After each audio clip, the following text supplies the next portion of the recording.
What's up, everybody? Welcome to the recap of UFC 290. AJ, how are you feeling after just an insane night?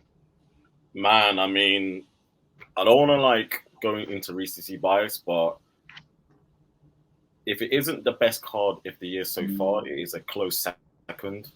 Just there's there is a lot to talk about, and probably would say at least it's the best main card of the year so far. Like it was just it had literally everything.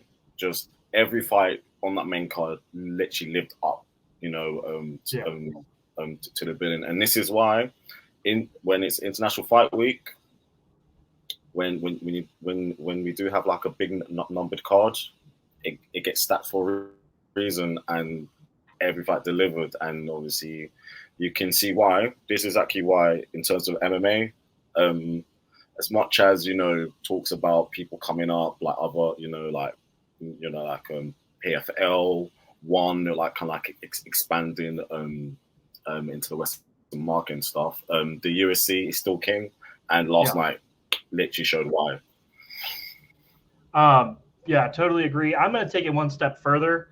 That was the best pay-per-view of the year. That was the best show of the year. And I'm going to go double down. That's one of the best fight cards we've had in recent memory, for sure.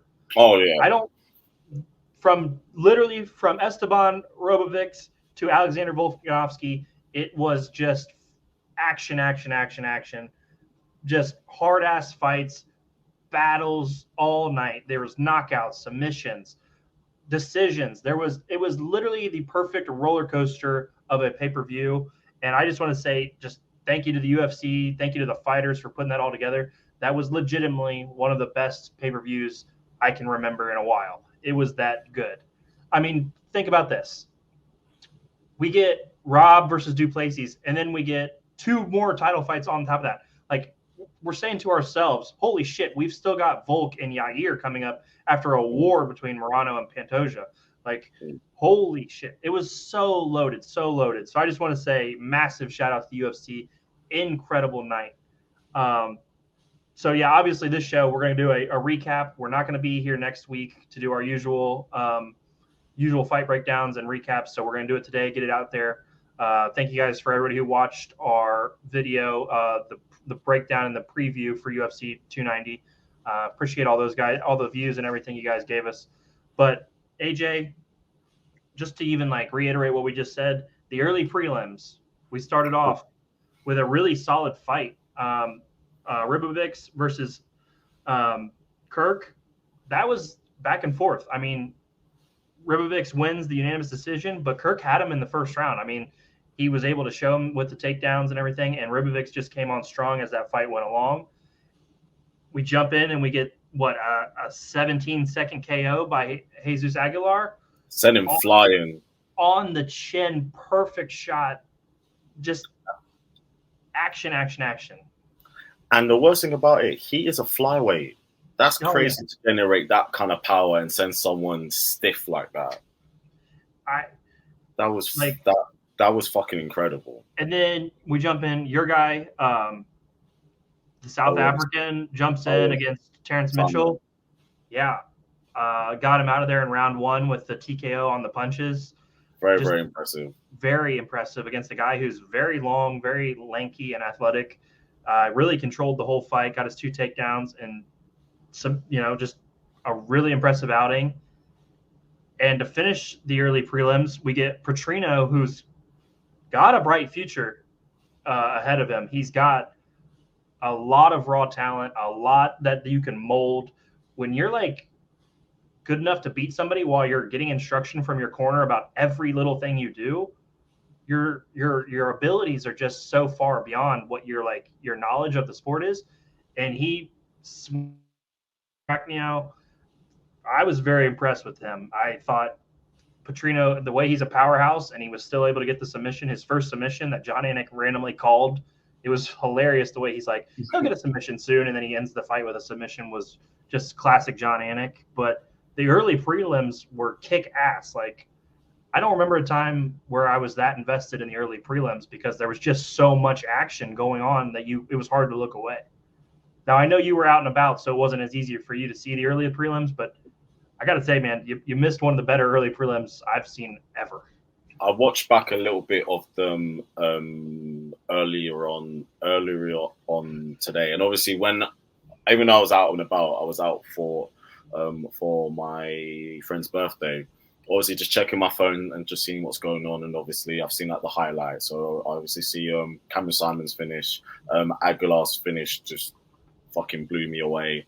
And then I watched back Victor's fight, Petrino, and obviously Rubifix as well. Very, very impressive. Like, to be fair, on those fights on the early prelims, they would be on a main card on a fight night. That shows how good like this card was. If this is on the very early prelims, because you put them anywhere else, they'll either be on the prelims, depending on another number event, or they would be on the main card on a fight night somewhere. So it just shows that, you know, the UFC went really all out from literally just from top to bottom.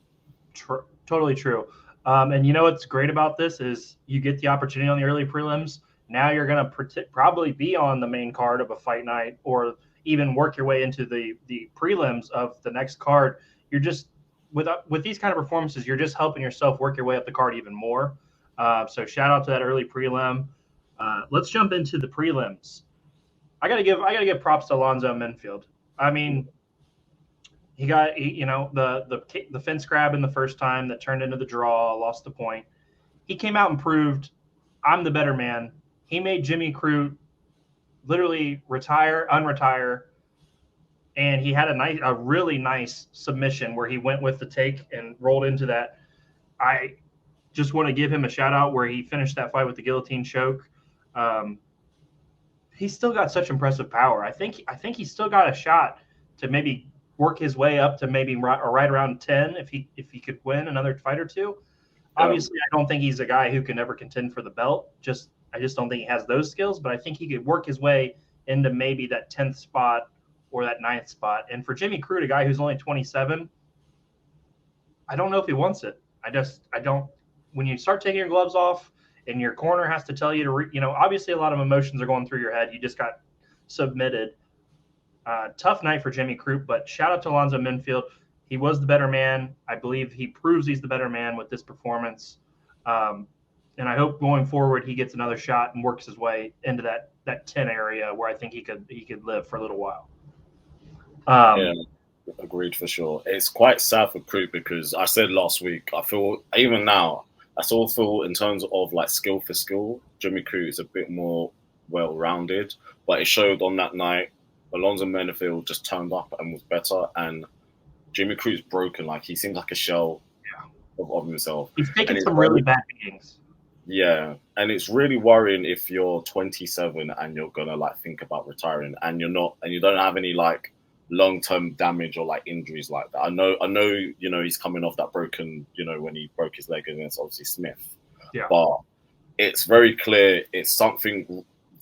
There is what he's hearing between years, like it just isn't there, because a couple of years ago he's seen as this, he's one of the new guys coming up. He could potentially make noise, and it just hasn't worked out for him. But MMA sometimes is very tough. Like 1 minute you're gonna be, like the next great thing, and then other time you're gonna be, I don't want to say like a has been, but in terms of you possibly may not have been what you basically could have been, and right. It's just. But again, all fucking props to Alonzo Menfield, because that was like he looked good. That's probably the best I've seen him in a while. That I agree with. Yes, that was the best I've seen him for sure. Jumping ahead, internet darling Yasmin versus Gomez. Oh boy, Gomes hands got busy quick. She got hands, bro. Touched her with the straight right, pinned her up against the fence, and it's just rocking her repeatedly. That's the problem, is like maybe Yasmin could have kept fighting, but you're pinned there and you're not doing anything. You can't get out. You're just eating damage. There's no you're putting the ref in a spot where he has to call the fight because you're just getting rocked and damaged. You're not going anywhere. So I understand she wanted to keep fighting, but at the same time, The only reason you were able to get out of there is because the ref stopped the fight. Like, it was getting bad. Yeah, it's just a case of you need to defend yourself. You need to defend yourself at all times. And if you're in a position where you can't do that, the ref has no choice, because if the ref goes, oh, okay, I can see that she's getting pummeled, but like, you know, she isn't out. If you take too many shots like that against obviously pros, you don't know what long-term damage you might have. And you know, and at the end of the day, you know, I would rather have a ref come in too early than come in too late. Right. You know, as much as people do, a lot of us do like shit on referees, say they come in too early, but it was clear that, you know, like that fight was done, and she was trapped, and there was going to be no way out. So, you know, kind of just save her to fight for another day. But yeah, very nice. Boy, 20 seconds. But boy, Gomez got hands. Ooh, she got hands. She's got some hands on her. Yeah, getting her out of there in 20 seconds with the TKO. Let's jump ahead to a guy that you've talked about. Can I just start with Charez? You know, I feel like he had such a clear advantage on the feet that he kept giving the fight away. Like, every time he went for that stupid guillotine, he put himself in a terrible spot, and he literally gave away round 1 jumping into the guillotine. He gave away round 2 jumping into the guillotine. Tell me what you thought about that, because I just think that was a lack of awareness and not even really understanding your own skills.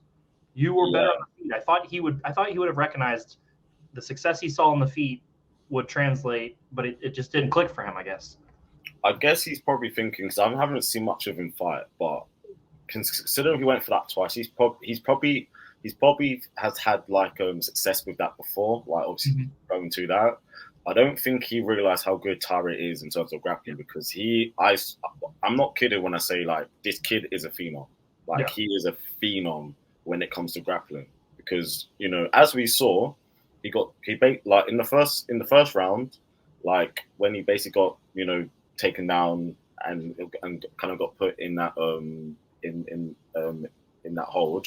It was kind of tight at first, but he navigated his way, and then he ended up getting back in, and then he ended up coming back on mount, and his ability to go and scramble is absolutely like elite. Like I kind of hate saying this, because obviously both of them are so young, but him and Momakev are probably 2 of the best grapplers at flyweight already. Yeah, which is crazy to say, because they're 23 and 22. But Tyra's that good. Like, he's like, there is a reason why he is now 14-0, because his grappling is like legit, and he was finding some like success on the feet at times, because he's very big for the weight. He's very jacked, so you know, like he does have some power up there. But as you said, Charez did have an advantage there. But I kind of really like the fact that obviously we saw Tara go through some sort of like tests. Yeah, like he was pushed a bit, and in my personal opinion, he passed that with flying colors. Yes. And because he's still only 23, improving on the feet, that will happen over time. You know, if there's one aspect of MMA which is very easy to like pick up and like develop, it is going to be on the feet. You know, the fact that already he has such elite grappling, and he has such an advantage over that, and he's quite strong as well. Yep. Once he kind of learns, and you know, how to, you know, improve his striking and be a bit more tidy, and really like follow through, because he is strong.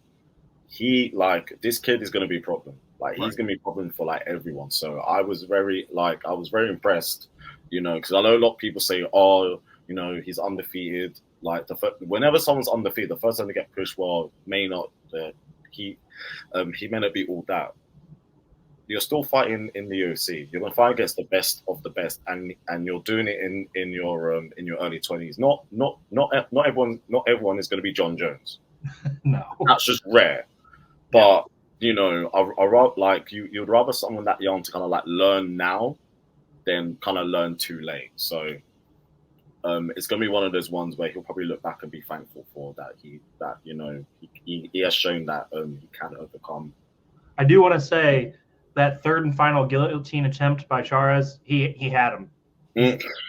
He got lucky that time ran out because he had him, and that would have been the one.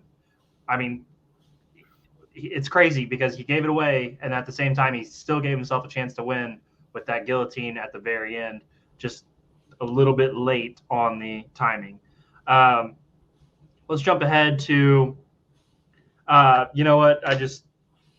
Ruthless Robbie Lawler. Thank you for one last ride. I called it last week. I was fucking wrong on about every other pick except for Robbie Lawler. So I'm going to take a lot of credit for this one. He did what I said. He rode off into the sunset with that just a hell of a TKO on Nico Price. Also, shout out to Nico Price. He came right in and fought Robbie the way Robbie wanted to fight him. Like, he came in and he gave to be fair, he right into Robbie, traded punches with Robbie, stood right in the pocket with him. That's the kind of thing that Robbie probably needed to be into a fight like that. So shout out to Nico. But thank you, Robbie Lawler, for one last memory.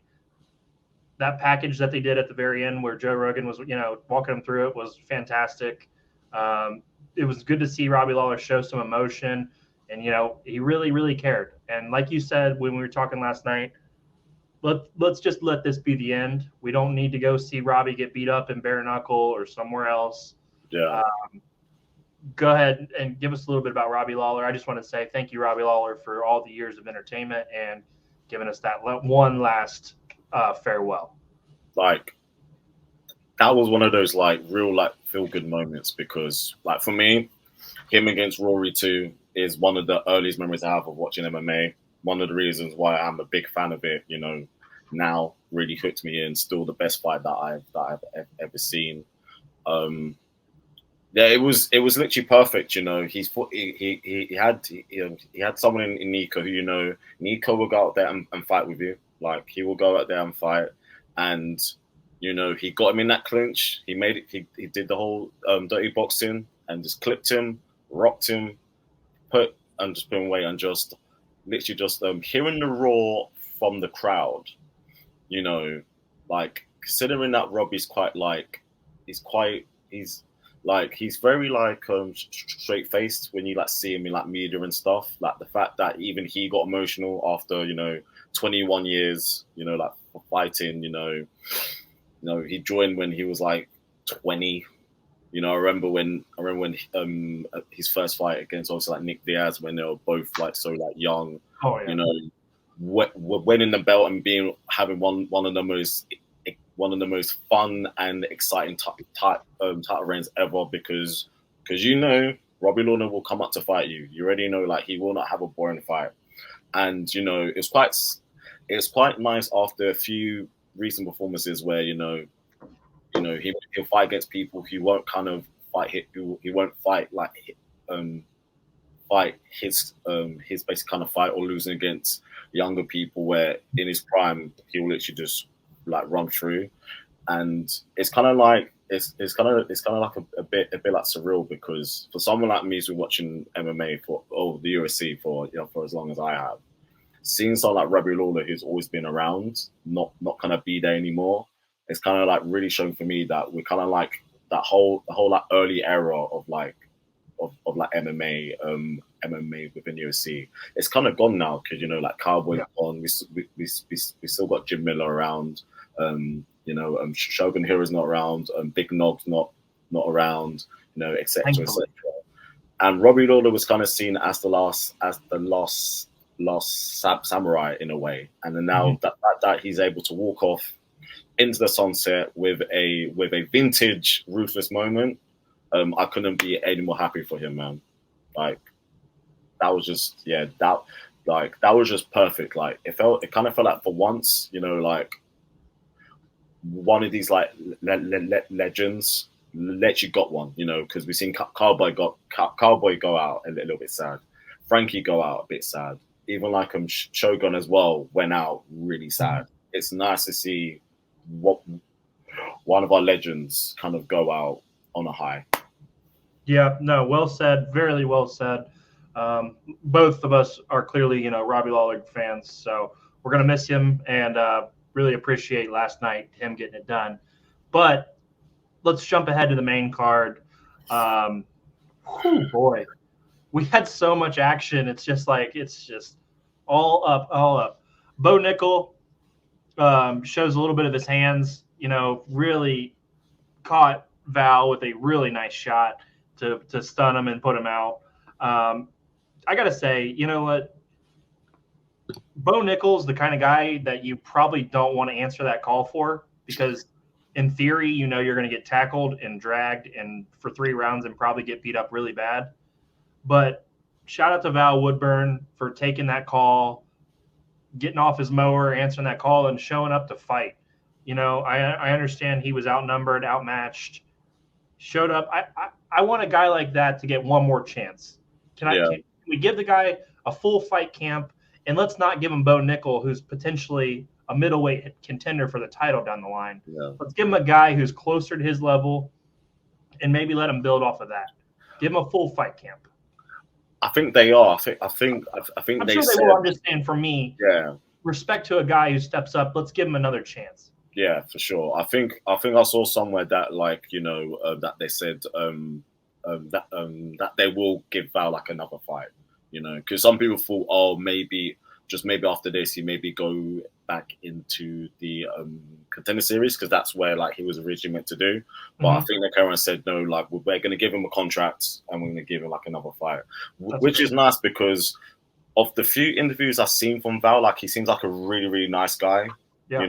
And as you said, if we're gonna go on very, very short notice against someone who the UFC have really high base hopes for, and you're expected to kind of get beat, you should give them another shot. But I will say this: I don't want to take much into just because it was a very last minute opponent, but if Bo Nickel's hands translate against better opposition, he is fucking legit, and everyone's going to be on fucking notice, because we all know how good he is in terms of wrestling. That fucking speaks for itself. But if he's going to be that sharp and that quick and has actual legit KO power as well, yeah, good luck. Honestly, good luck. It's trouble for anybody. I understand. I'm not going too far, but that is trouble for top to bottom, because he's that good. And you're going to be so worried about getting taken down and drowned by him that his hands are going to be even more effective. Exactly. I mean, I understand at the very top, those guys are a lot more dynamic, so you don't have to do it the same way. But anybody probably lower than 5 is in trouble with Bo Nickel right now.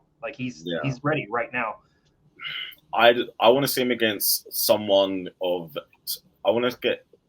We should see him against against a veteran, kind of someone who's been there, done that. If he can do that, get someone like that, that's Marvin. When I'll be a bit more on the hype. Marvin. It's a veteran guy, and he has nothing going on right now. Maybe someone like Brad Tavares, maybe. I think he beats Brad Tavares. I think he's too good for Brad Tavares right now. Fair. That's because here's the thing. The problem is Brad is so good at striking, but if Bo gets past your strikes, I don't think Brad's well-rounded enough to stop. I don't think Marvin could stop him at this moment either, but I also don't want to throw him in there with Jared Cannonier right this second, because I don't know, because Cannonier is good enough on the ground to really slow him down. I don't know. I think we can get into Bo a little bit more once we hear him booked against somebody like that. But as of now, it's hard to project because we've only seen him beat up guys that we know he's going to beat. Yeah. So I think Brad would be a fun stepping stone, and then you actually have at least the idea that he could get touched up on the feet. So that would be a nice test. I think that's a fair statement actually by you now that I've reevaluated it. But I just think he tackles Brad and holds him down. I think we also need to be careful because we saw what happened with Albus and Sean Strickland. When you kind of put people in too early, I'm not trying to say it's basically the same thing, but against people who are solid within the top 10 a bit too soon and they get beat, it's kind of you know, he's good, he has promise, but he's it's too early, and kind of having having such like and having a potential like loss like that could be very detrimental against someone who the company clearly have a lot of stock in, because so far he's fought on main cards on pay-per-view events only, and there's a reason why for that. Yeah. So I kind of guess you just have to be a little bit careful in terms of booking him, just in case. Yeah. And they've said they're going to take it slow with him, so we're probably pushing him further than the UFC is going to push him right now anyway. With our, I mean, we're talking top 12 guys right now. And this is a guy who's only 5-0. He's only had 5 fights. That's true. So he's got a lot of time. Let's jump ahead to a war. Dan Hooker, Jalen Turner. Man, oh boy, they were getting as advertised. As advertised. Look, I'm going to come out and say this because I just thought after the start of the fight, I texted our group. I said, I think Dan Hooker's done. I think he's done. Turns on the switch, gets nasty with Jalen Turner, touching him up, beating up Jalen Turner in the second round. That second round was crazy impressive. He nearly choked him out. I know. His eyes were going back. It was done. He had that cinched in. That second round was one of the best rounds I think Dan Hooker's had, at least since he fought, Dustin probably? Yeah, probably. I mean, he was that good. And Jalen Turner, man, it sucks he missed weight, but that guy can fucking fight. He's good. That's a guy. If you're on the other end of Jalen Turner, I'm getting beat up. I'm getting hit with elbows. I'm getting hit with knees. I'm getting hit with all kinds of nasty stuff. And Dan Hooker just made it even nastier, and that's how he beat him. He was just a little bit nastier in those later rounds when Jalen Turner got tired, and that was just a hell of a fight. Go ahead and elaborate on that, but Jesus, man, that was great. First of all, I don't know how Dan Hooker ate that head kick. I don't know how he ate that. Anyone else, you are taking a nap. Oh my God. That was so clean and so well put together by Turner. Do you think he survived it because he just didn't know it was coming, and he was like, maybe he wasn't like clinched or anything because it was so perfect. To be fair, Dan's always had a really good chin, apart from obviously against Michael Chandler, and when he kind of killed himself to fight against Arnold Allen when he obviously went down in weight, which was a bad choice by him. Mm-hmm. He's always had like a really really good chin. Like think about in the fight against obviously Dustin, he was eating some hellacious shots and still made it through 5 rounds of an absolute war. But this fight was as advertised. You had 2 very, very tall, rangy kickboxers who had to meet each other in the middle, and it was mano a mano. Like both of them had their moments. Even when Turner was getting beaten up, he was coming right back and he was walking down right back. As you said, like Dan Hooker was vintage Hangman. Mm-hmm. That was a vintage performance by him. Like that's why we love Dan Hooker, right? That's exactly why people fall in love with Dan Hooker. And kind of like I feel a lot of people thought he was done purely because of like the few losses he's had recently. But kind of what we said last week as well: Islam, Dustin, Michael Chandler, Arnold Allen, elite people. Like you have to be top of the food chain to beat Dan Hooker. Yeah. And Dan Hooker's shown that. And don't get me wrong, Jalen Turner is good, and Jalen Turner, I believe, like he will eventually like come around and really make noise eventually. But he came against someone who just wanted it a bit more and was just mean. Because I'll be real, Dan Hooker lives in the trenches when it comes to this. He's been there, done that way too many times. Do you think the weight cut affected his gas? Yeah. Sucks. It sucks that he cost himself potentially. Yeah, you could see he was worn out. He was worn out, and Dan was blasting him with those kicks as well. Blasted him with this. It felt like Dan got more accurate as the damage got higher, like in terms of both men touching each other. Like Dan got better the more he got touched. And that's just such an impressive thing from Dan Hooker. Shout out to both guys. I think Jalen Turner's got a bright future. I think he needs to consider 170. I know it might not be as good, but you got to make weight. You got to make weight. And that's what's tough. So just consideration. I understand he hasn't really missed before, But this is one of your biggest fights of your career, man. You gotta. It's tough. He did fight 170 and he got brutally knocked up by Vicente Luque, and I think that was the reason why he did move back down.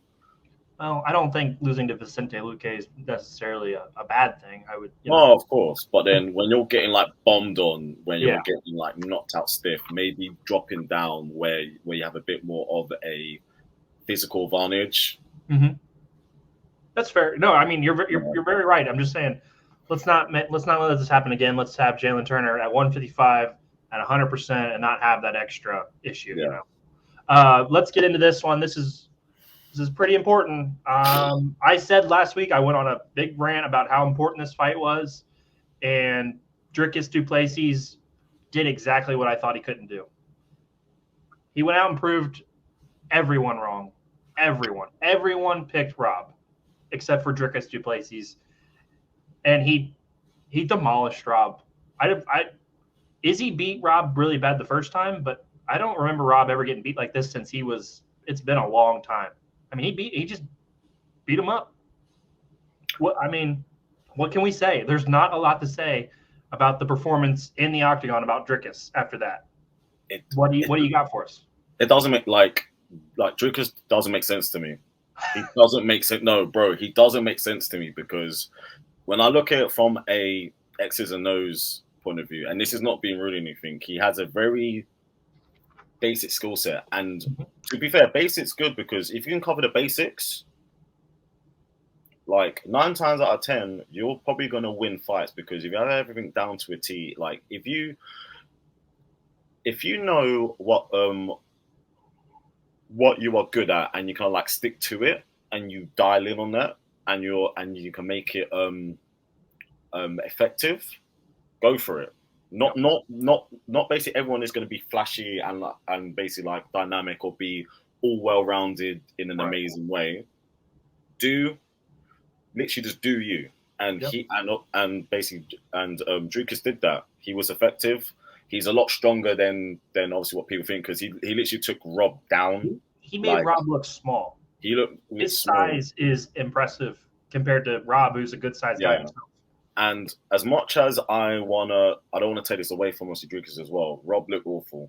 That's easily the worst performance I've seen from him because he was literally dipping a lot, and I was allowing Dricus just to like tee off in him a little bit as well, because obviously like before this we've all said like Rob is a generational fighter. He is an uncrowned champion.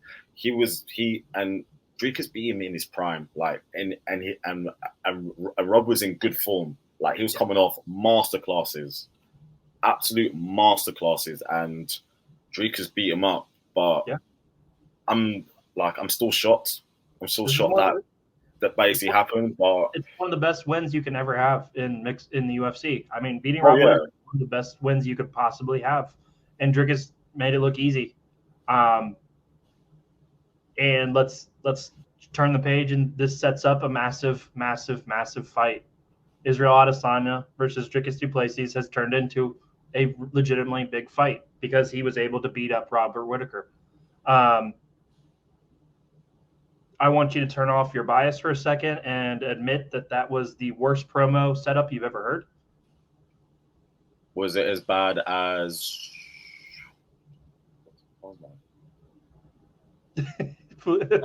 No, Aljamain and O'Malley was bad, and also the Henry press conference. That was awful. I got to tell you, man, it's the same level of cringe. It was awful. No, Aljamain and Henry Cejudo is the worst promo I've seen because that was a lot more childish for sure. That was bad. That was super childish, but this was. I just expect more from Israel Adesanya. I think that's the problem. Is I expect more from him.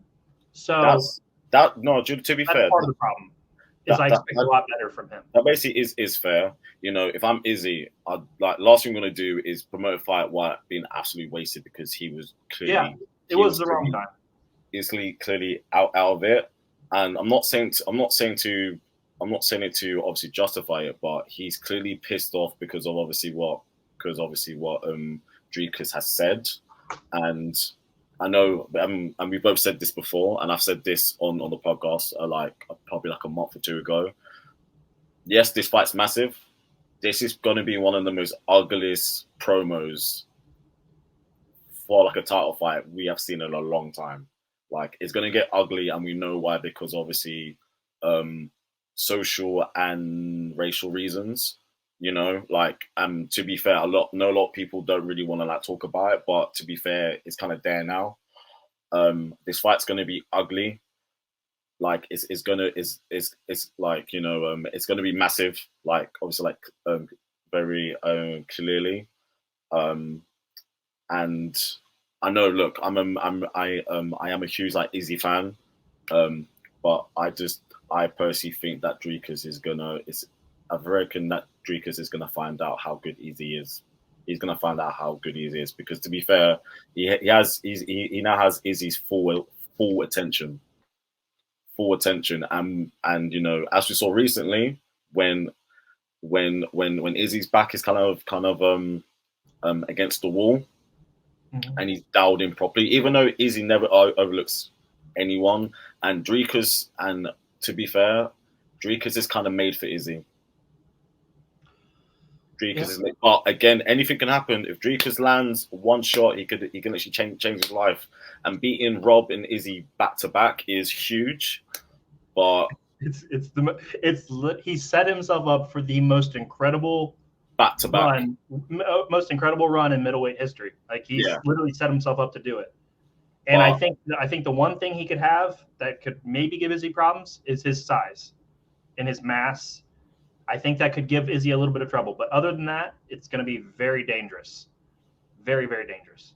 But I don't see how he can beat Izzy. I just don't. But I think there's a lot more intrigue now that he's beat Rob Whittaker. Yeah, for sure. Obviously, we're going to talk about this a lot more. This is going to be a massive build-up. This is going to be, I mean, when you're using the words King of Africa, like, this is going to be a big build-up. We've got a lot more to say about this down the road. Let's save it for then. Shout out to Dricus. We didn't think he could do it. That's a fucking great win. All props to him. All, like, regardless of all of everything else, like, all fucking props to him, because incredible. Let's get into the fight of the night. I think that's fair. Fight of the year. Fight of the year. Yeah. Okay, I was going to say that at the end. Fight of the year. Arguably fight of the year so far. Brandon Moreno, a guy that I really fallen in love with recently, a guy that you're a big fan of yourself, and then Pantoja. I got to start off by saying Pantoja is a nasty motherfucker. That guy fights brutally. Like, violence. He's just nasty. And Moreno, does Moreno have the best jab in the UFC? Because that was money, cutting butter. Boom, boom, just touching him. We could go on for probably 30 minutes about how great that fight was. Let's just get into it. Pantoja, fantastic takedowns. They were all so timely and so perfect. 4-1. I mean, he beat him 4-1, but it felt like it was so close. I mean, the judge that gave Brandon Moreno 49-46. Horrible scorecard. Horrible. The judges are making it so much easier to get verdict possibly installed into the UFC because they're so fucking terrible. Like, it's really bad. Yeah. But just talk to us about the fight, because it's just such a good fight. It was so razor thin that saying 4-1 feels like it was not accurate, but when you're scoring a fight, it's different than what you're actually like watching. You know what I'm trying to say, though? Yeah. It felt like Brandon Moreno was right there, but he really wasn't on the scorecard. Because it was one of those ones where every round was close in a way. Like, there was moments for both guys in every round. I think the closest round was round 3. I think that's the one where some people could say maybe 3-2 Pantoja, if you're an absolute most, like an absolute most. But Pantoja made it his fight. He made it dirty, and he was violent, and he was in Brandon's face. Yeah. And you know, Brandon wanted to keep it technical, like as you said, his jab was money, sharp, straight to the point, just popping out and just teeing off in him. But you know, Pantoja, he managed to whatever through that, he was getting in Brandon's face. He was tagging Brandon as well. He was rocking Brandon at times. He was obviously dominating on the ground, which he's shown in his in their past 2 fights. As much as Brandon has obviously improved, Montoya has his number. Montoya has his number, and Montoya imposes will just enough, when it kind of like mattered most against a big championship fight level fighter. Very, very impressive, and like he literally earned that. Like he earned the title. It wasn't as if like contentious. Like he showed that obviously he is the better man, and it was just thrilling. Like that was just absolutely like phenomenal. It's very clear now. Brandon Moreno in title fights are just fucking amazing, regardless who he's basically going to fight against now. But Montoya, man, like it was literally just his night, and yeah, he was he dragged Brandon into his world a bit more than what Brandon tried to do. Right. But it was a great fight. You know, I'm trying to like read back on my pick. Like it's definitely up there for fight of the year. It's really, really up there. I'm still thinking Volks is that good. Volk is yeah. If I go back on it, but I'll probably say this is the most entertaining title fight I've seen this year. Yeah, for sure. Like, amazing. For sure.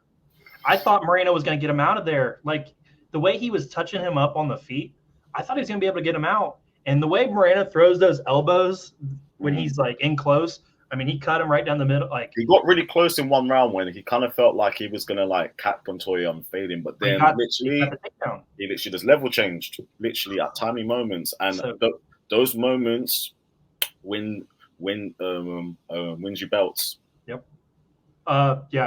Fantastic fight for those guys. Fight of the year potential. Pantoja, congratulations on the championship. Beating Brandon Moreno is massive. So and also a fucking amazing post-fight speech. Oh God, a great speech. Just like that just connects with so many people, and it's going to make him an even bigger star going forward. Is he enough for his dad now? Like that was just crazy. Let's get into it. Our guy Alexander the Great. Fucking good. He's fucking good. Man. I don't know if you could. I don't know. How can you say that he's not the greatest 145-pounder of all time now? I thought he was before, but there's been a lot of pushback on Twitter and social media. I'm like, there's nothing you can say now. There's nothing. And he was able to take down and control and slow down Yair, and then he was able to put Yair on his ass on the feet. Like he was able to do enough on both realms to dominate that fight. And that's what Alexander does. There's not anything you can really say about this guy except GOAT at 145. I mean, Josh, break it down for us a little bit deeper. Go ahead. But yeah, because I kind of said that, Yair will find early success, but Volk will find a way to break him down. But I said that late in probably rounds 4 and 5. Yeah. I didn't fucking expect him in the first round to really just take him down that soon and slow down Yair and just grind him out. He literally said, I'm going to go out there and make a point. Obviously coming off the loss up at 155, he's saying, don't worry about what basically happened over there. Down basically here, this right here is my world. This here is my turf. And he took him down with ease. He was stronger than him. He literally just beat him up. And at times, when obviously Yair was like slowly finding his range and getting like into the fight a little bit, like Bolt was like, nope, game plan, switched on, rocked him. And the thing I liked about in the third round, instead of just teeing off on him, he said, I'm gonna dump you down and just where I have a physical strength advantage over, and I'm just going to ground and pound you. Because if I try to tee off on you, because you are so flashy and quick and dynamic. He can find a way to kind of like just like move away somehow. He said, "No, I'm going to put you down because I have myself like if I put you down there, it kind of gives me a great chance to win." And he just bombed on him, and it was impressive, man. Like he literally put on an absolute clinic. Yeah, very very impressive. And don't get me wrong, Ilya, I am a really really big fan of you. Be careful what you wish for, man, because you know this guy is one of the ones, man, all time great. Like regardless about 145 GOAT, like we already know that in my personal opinion and in yours as well. This is one of the best fighters that I have ever seen. He's working his way up the all-time list now. Oh yeah, he's really working his way up the all-time list. Here's the thing: if he could find a way to beat Islam at 155, that's cheap. There's John Jones, and then there could be Alexander Volkanovski. It's getting to that level. If he can win at 155 while being the 145 champ, you're getting close to that level. He will kind of need a few more title defenses, because it's kind of like it's in terms of like, because for me, like resume is key. Like people like Silva and GSP, whilst arguably you can say Volk's fought against better people, you're looking at people who have obviously 10 plus title defenses, and that kind of like matters a little bit. So, but so here's I'll put it this way: if he goes to 155, wins the belt, stays, and is able to defend it. Oh yeah, then that's what I'm saying. If he gets to 155 and is able to defend it, that's when we're talking. Oh yeah, top 3, top 4 type stuff. Maybe I should have been more specific. I'm talking. That's what I'm saying. If he beats Islam and then is able to defend it, that's what I'm saying. We're talking all time. If he's able to at least, let's just say, for example, he basically beats Islam, he wins the belt, he defends the 145 belt maybe 2 more times, because I think he's 2 off Jose Aldo's record. Yeah. Does that. He kind of stays at 155, and then obviously for the lots, because he is 33, 34. So, and I don't expect Volk to fight old. I feel like he want to once he feels like his prime is kind of like diminishing a little bit, he'll probably just walk away then. If he's able to have 2 more years at 155 and kind of like beat people up there as well, then from there we have to have like a huge talk about where he is amongst the all-time greats. But and yeah, he's good, man. And Volk made it look easy. So 145ers, it's gonna have to take someone very, very, very special to beat him. Ilya, he could be that guy, but again, be careful what you wish for, man. Just be careful what you wish for, because Alex, man, and this is someone you already know this. I'm a huge fan of Max Holloway, but Volk is clearly the best we've ever seen at that weight class, and he's beat Max and Aldo. So if you have Volk, Max, Aldo, Volk has beaten the 2 guys amongst in the conversation as well. Okay, I got a question for you before we move on and get out of here. Where does Yair go next? You have 2 options. Well, 3 potentially. You can either rematch him against Brian Ortega, because that fight ended early when obviously Brian got injured. You can do Arnold Allen. Or let's say, for example, let's just say Volk's next fight is going to be at 155. Interim again. You could do Yair against obviously Ilya and give Ilya a chance to kind of like be a former interim champion. So it's not terrible. I don't hate it. I like it. But I would say either Ortega 2 or probably Arnold Allen. Those are good options. Those will probably make sense, because they're both of them are both technically coming off like losses, even though Ortega's one was just because of injury, not because of an actual defeat, in a sense. Okay. Well, guys, that is our recap of UFC 290. Again, we are not going to be here next week. Thank you guys for all your support. Thank you for all the feedback on social media. AJ, fantastic, man. Fantastic job by you today. We will see you in what, 2 weeks? Bro. 2 weeks, right? Yeah, so I'm actually flying out on vacation this coming week, so I won't be available to obviously record, but we'll be back because the UFC is coming to London, bro. Yep. All right, So, guys. A lot to Thank look you forward again. to. Hopefully, you guys enjoyed the weekend, and we will see you guys in 2 weeks. Thanks again, HOA MMA. Out.